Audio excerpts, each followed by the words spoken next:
of December, and it's time for another episode of the Raffvent calendar show with me, Rainbow No Drama Llama.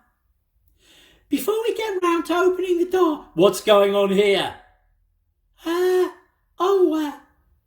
Andy. I didn't realise you'd recovered from your clown experience.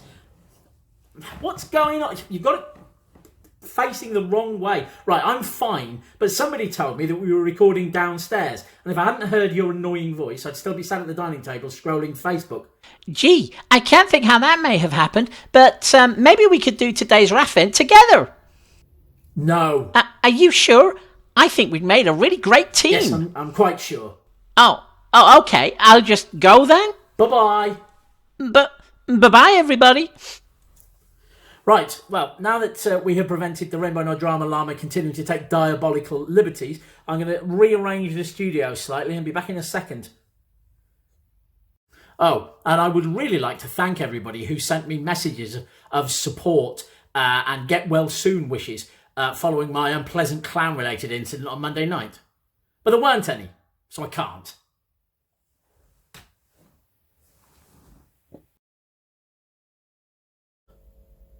Alright, and now that normality has been restored, we can get back to the important business of seeing what is behind door number 9 on the Kinder Chocolate Mini Advent Calendar. It's the 9th day of Raffvent, so what other day will we be opening? Given we've apparently started taking guesses from guests, given we've started taking guesses from guests, it seems that today's guesses will be being made by John Haynes, who is a teacher and sometimes artist. That's very nice. And he has sent in 3 guesses as to what he thinks might be behind door number 9. You're obviously, as always, free to make your own guesses when we get to the Raffvent break. His first guess is a snowman, as is traditional. It's nice to see our guesser sticking with the traditions. His second guess is the little baby Jesus. I have to say, I think it is a little early in the Raffvent period for the little baby Jesus to be behind one of these doors. And his third choice is Stove Kook, angrily shaking his fist at the lack of education in fun videos.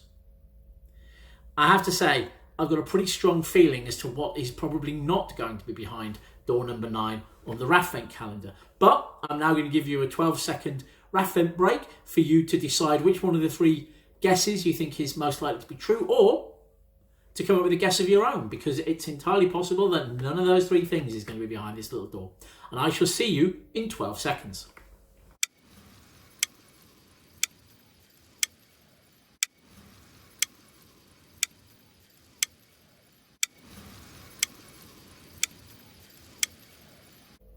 Welcome back. You've had your 12 seconds to make your guesses. I hope you've made your decision about what you think it's going to be. Is it going to be a snowman, as is traditional? Is it going to be the little baby Jesus? Or is it going to be Stove Kook angrily shaking his fist at a lack of education in fun videos? Or it could be something else. There is always that wild card possibility that it's going to be a sleigh full of presents or something like that. Say, something like a sleigh full of presents. If you want to change your guess as to what it's going to be, you need to do that right now because we are about to open it. Maybe you think it's going to be a sleigh full of presents. So now it's time for us to open door number 9 of the Raffvent calendar and find out what is behind it. It is...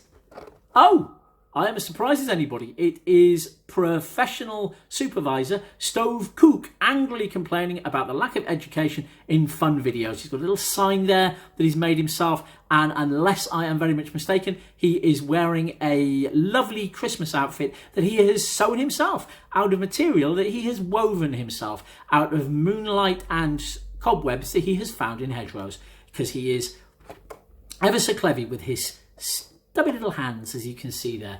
Anyway, let's hope that he continues to stay angry about things for many years to come.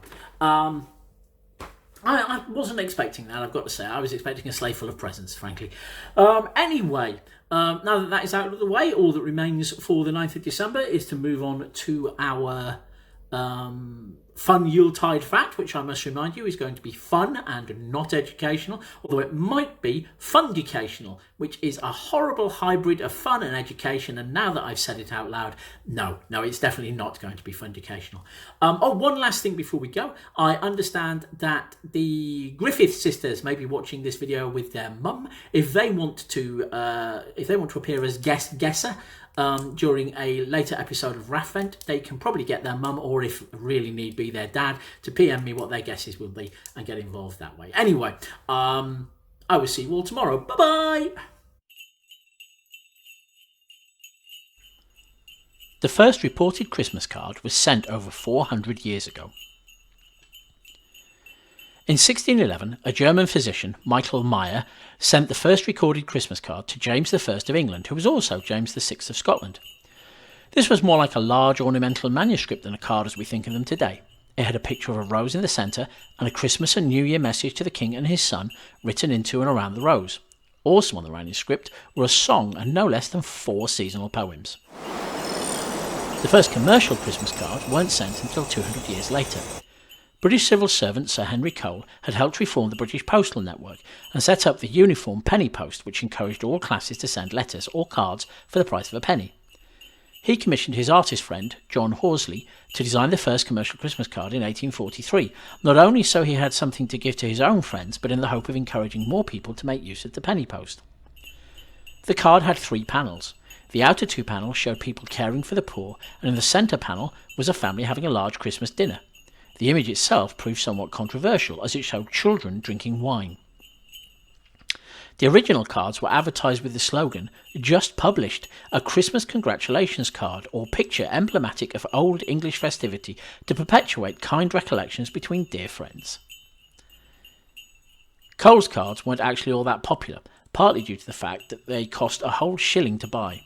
In the 19th century, a shilling was an entire day's wage for many workers. Regardless, around 1,000 were actually sold. Still, the practice of sending and displaying festive cards quickly caught on. The Victorians established the familiar iconography of Christmas, with cards showing the nativity, winter scenes of red-breasted robins, holly, evergreens, churches and snowy landscapes proving particularly popular. As printing methods improved, Christmas cards became more popular and were produced in large numbers from around 1860. By 1870, the cost of sending a postcard, including a Christmas cards, dropped to half a penny, meaning even more people were able to send cards. In the early 1900s, the custom had spread over Europe and had become especially popular in Germany. The first known personalised Christmas card was sent in 1891 by Annie Oakley, the famous sharpshooter and star of Buffalo Bill's Wild West show. She spent Christmas 1891 in Glasgow and sent cards back to her friends and family in the United States. The cards were designed personally by Annie, and they featured a picture of the sharpshooter herself wearing tartan in honour of her Scottish hosts. The first Christmas card as we know it today, with a fold down the middle and an envelope, did not appear until 1915, when the new design was pioneered by American John C. Hall and 2 of his brothers. They would later go on to found the Hallmark Greeting Card Company. The popularity of e-cards, electronic cards sent via the internet, has done nothing to dampen enthusiasm for sending actual Christmas cards. Every year in the UK alone, an estimated 1.8 billion Christmas cards are sent and received, with an estimated £50 million raised each year for charities selling their own cards.